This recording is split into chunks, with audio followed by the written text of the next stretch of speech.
سلامونه او احترامات ملګرو، you بل داسې بانډار چې په هغې کې زمونږ د دې ملک ډېر لوی ادبا شعرا راغلي دي. زمونږ د اکادمي ادبیات چیرپرسن ډېر محترم ډاکټر یوسف خشک صاحب نن هغو راغلي دي زمونږ د پښتون وطن د یو ډېرې لوی نامې زیتون بانو بیبي دعا دپاره. دا د خوشبختۍ خبره ده چې زمونږ مشران لګیا دي، زمونږ خلک انکریج کوي ځان هرې سیمې ته رسوي. د راحت اندوری صاحب یو دو شیرونه د دیو پشان کې چې کشتی تیرا نصیب چمکدار کر دیا، اس پار کے تھپیڑوں نے اس پار کر دیا، بولا تھا سچ تو زہر پلایا گیا مجھے، سچائیوں نے مجھ کو گنہگار کر دیا، دو گز سہی مگر یہ میری ملکیت تو ہے، اے موت تو نے مجھ کو زمیندار کر دیا. زیتون بانو بیبي که هر څومره د دې دنیا نه لاړه، د هغې فکر، د هغې شخصیت او د افسانې د لارې یو نه ختمېدونکی کنټریبیوشن نن هم ژوندی دی. ډېر محترم ناصر علي سید صاحب، پروفیسر ډاکټر عباسین یوسفزی صاحب، او څنګه چې مې تاسو ته وویل زمونږ ډاکټر یوسف خشک صاحب هغو هم نن ناست دي. ناصر علي سید صاحب به په لنډو ټکو کې مېلمنو ته په خیر راغلی وایي. عباسین صاحب به هم په دغه پښتنه مینه باندې دیو ته هرکلی کوي، او بیا به د ډاکټر صاحب خبرې نیغ په نیغ اورو. دا تاسو او دا ډېر محترم ناصر علي سید صاحب. جی سر. ڈیرے بولے بہت شکریہ افسر احمد، بہت محبت آپ کی اور یہاں کی خاص طور پر انتظامیہ کی جنہوں نے آج یہ ہمیں موقع فراہم کیا.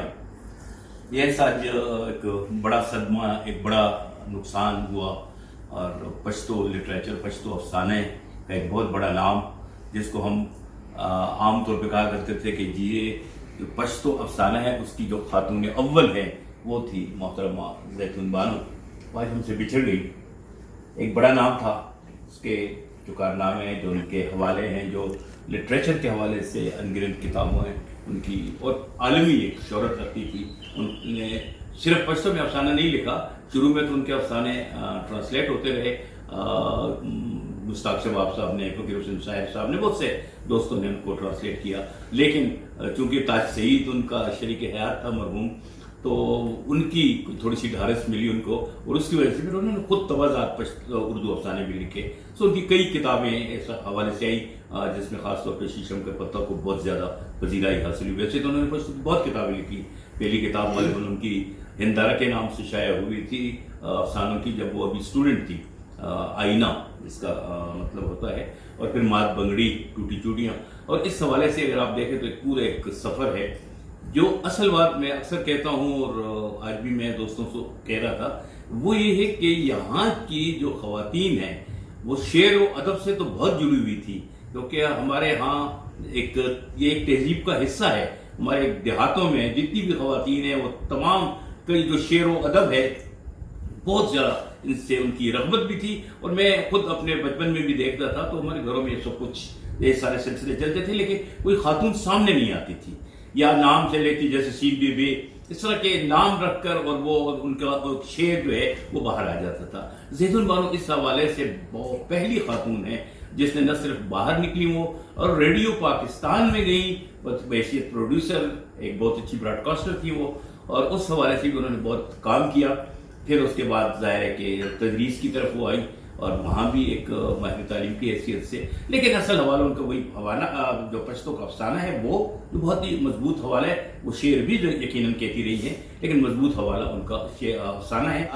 یوسف خشک صاحب کے حوالے سے کیا بتاؤں کہ ڈاکٹر یوسف خشک صاحب سے ہماری دوستی کو اب تو یاد بھی نہیں کہ کب کی بات ہے. کچھ چیزیں ایسی ہوتی ہیں جس کو میرا خیال ہے یاد کرنا بھی نہیں چاہیے. یہ جب سے اکیڈمی ادبیات پاکستان کے مدار المہام بنے ہیں، چیئرمین بنے ہیں، تب سے ان کی جو دلسوزی ہے، جو ان کی ادب دوستی ہے، بلکہ جو ان کی ادیب دوستی ہے، وہ تو پہلے بھی تھی.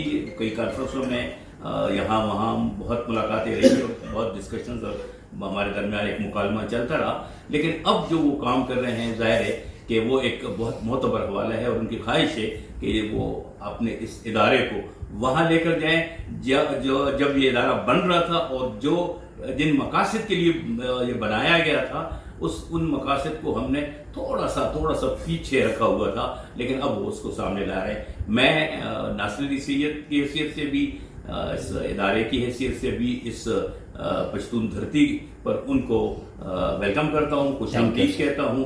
ډیره زیاته مننه کوم. شکریہ محترم ناصر علی سید صاحب. استاد محترم، محبت کول که هر څومره آسان دي، د دې عقل سره ژوند تیرول ګران دي. دا د ټول د اباسین غاړې ته ناست دي، که حسین دي که مین که رقیبان دي. ډیر محترم پروفیسر ډاکټر اباسین یوسفزئی صاحب زمونږه د دې منطقې ژوندی ګړندی او پیژندلی غږ هغو به میلمنو ته په خپل ډول باندې هرکلی او په خیر راغلی وایي. دا تاسو او دا ډیر محترم اباسین صاحب. ډېره مننه افسر افغان.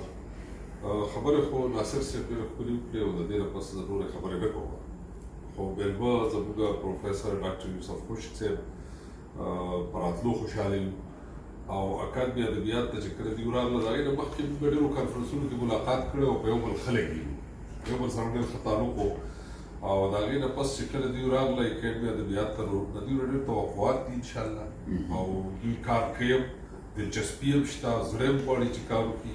نو الله دې وکړي چې موږ هغه اچیو کړی شو، هغه ټارګېټ کوم چې د دوی په سوچ کې دی، کوم چې زموږ په سوچ کې دی.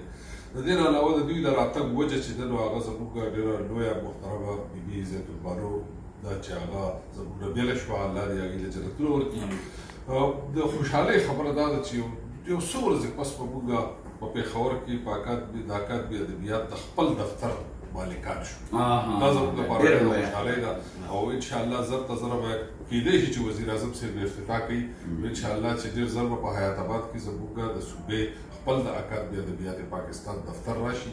نو د ډاکټر صاحب په دې وجه هم ستاینه کوو چې موږ د خپل دفتر لپاره ډېر کوششونه کوي او ډېر وخت تېر کړو دې لپاره چې دا کار سرته ورسي. نو زه په منځ کې دیوال نه جوړېږم، زه ډېره زیاته مننه کوم. خوشحال اوسئ. احمد فراز صاحب په دې بخلے لکھی چې سنا ہے لوگ اسے آنکھ بھر کے دیکھتے ہیں، سو اس کے شہر میں کچھ دن ٹھہر کے دیکھتے ہیں. سنا ہے بولے تو باتوں سے پھول جڑتے ہیں، یہ بات ہے تو چلو بات کر کے دیکھتے ہیں. تو چلو بات کر کے دیکھتے ہیں. بہت محترم ہمارے مدبر اور مفکر ہمارے اکادمی ادبیات کے جو چیئرمین ہے کرنٹ، محترم ڈاکٹر یوسف خشک صاحب، ان کو سنتے ہیں. جس طرح باسین صاحب نے فرمایا کہ بہت جلد یہاں پہ ایک آفس جو ہے اکادمی ادبیات کے اس کے اوپننگ سرمنی یہ لوگ کرنے جا رہے ہیں. کیا خوشخبری ہے، کیا خوش قسمتی ہے اس دھرتی کے لیے، اس ریجن کے لیے، یہ ہم خود چیئرمین صاحب سے سنیں گے. تو آپ اور چیئرمین صاحب. بہت شکریہ. سب سے پہلے تو جس محبت سے اور اپنائیت سے آپ نے تعارف کروایا اس کے لیے میں ممنون ہوں. اور یقیناً آج جیسے دوستوں نے بھی اظہار کیا کہ دکھ کا دن ہے ہمارے لیے، خاص طور پر ادبی کنبے کے لیے تو ایک مجموعی طور پر، اور جو سماجی بھلائی کے لیے کام کرنے والے لوگ ہیں ان کے لیے بھی، کیونکہ ادیب کا کردار جو ہے وہ سوسائٹی کو بہتر سے بہترین کی طرف لے جانا ہے. اور آج زیتون بانو صاحبہ کا انتقال کر جانا، اس ادبی خلا جو ہمارے سوسائٹی میں پیدا ہوا خاص طور پر پشتو ادب کے حوالے سے اور پاکستانی ادب کے حوالے سے، میرا خیال ہے کہ اس کو ہماری نوجوان نسل جب آگے آئے تو فل کرنے میں ایک بہت زیادہ وقت میسر ہوگا، کیونکہ ہماری جنریشن تو کم از کم یہ بھرتا ہوا نہیں دیکھ سک رہی. کیونکہ زیتون بانو کی شخصیت کئی حوالوں سے، بلکہ مجھے کہنے دیجیے کہ ہم خوش قسمت سمجھتے تھے ہیں اپنے آپ کو کہ زیتون بانو پاکستانی ادیبہ تھی. وہ کہیں بھی پیدا ہوتی، خدا نے جو ان کو ذہنی صلاحیتیں دی تھیں وہ اسی سوسائٹی کی جو ہے وہ تربیت کرنے میں اپنا کردار ادا کرتی. تو ہم یہ سمجھتے ہیں کہ خیبر پختونخوا میں ان کا پیدا ہونا اور پشتو ادب میں ان کا لکھنا، پاکستانی ادب میں جو ہے وہ زرخیزی لانا، سوسائٹی کو بہتری کی طرف لے جانے کے لیے زیتون بانو کا کردار ناقابل فراموش ہے. اب آپ نے پوچھا کہ اکیڈمی کے پلیٹ فارم سے کیا ہونے جا رہا ہے. میرا خیال ہے کہ بہت جلد ہماری اکیڈمی کا دفتر جو ہے وہ آخری مراحل میں ہے، بلکہ ابھی تھوڑی دیر پہلے ذکاء اللہ صاحب، اباسین یوسفزئی صاحب، ناصر علی سید صاحب، ہم سب وہاں پہ وزٹ کرنے گئے ہوئے تھے. فرنیچر تک بھی آ چکا ہے، لیکن آخری ٹچنگس کچھ رہتی ہیں. اینڈ وی آر ہوپ فل کہ ہم اس کا افتتاح جو ہے وہ ایک شاندار کانفرنس سے کریں گے. اور اس کے بعد ہماری کوشش یہ ہوگی کہ صرف اسلام آباد میں نہیں بلکہ یہاں پشاور میں، خیبر پختونخوا میں انٹرنیشنل کانفرنسز جو ہے وہ منعقد ہوں، کیونکہ پہلے ہمارے پاس اکوموڈیشن کا ایشو تھا.